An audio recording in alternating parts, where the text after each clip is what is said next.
ಕಾಣಿಕೆಯಿಂದ ಸಂಪಾದನೆಯಿಂದ ದೇವರ ಸೇವೆಗಾಗಿ ಸಭೆಗಾಗಿ ಕೊಟ್ಟಿರುವಾಗ ದೇವರೇ 260 100 ಪ್ರತಿಫಲವನ್ನ ಕೊಟ್ಟಂತ ಕುಟುಂಬಗಳು ಆಶೀರ್ವಾದ ಕಾಣುವಂತೆ ಸಹಾಯ ಮಾಡು ಕರ್ತನೆ.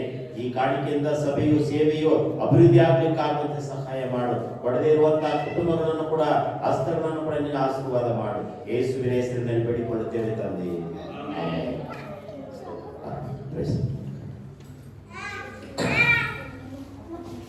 ಯೇಸುವೇ ದೇವರ ವಾಕ್ಯಕ್ಕಾಗಿ ಸಂಜೆ ಹುಡುಗರು ಪ್ರಾರ್ಥನೆ ಮಾಡ್ತಾರೆ. ಯೇಸುವೇ ಸ್ತೋತ್ರವಾಗಿ ದೇವರ ವಾಕ್ಯಕ್ಕಾಗಿ ಮುಂದಿನ ಎಲ್ಲ ಭಾಗವನ್ನು ದೇವರು ಆಶೀರ್ವದಿಸುತ್ತಾರೆ. ಸಂಜೆಯವರು ಪ್ರಾರ್ಥನೆ ಮಾಡ್ತಾರೆ.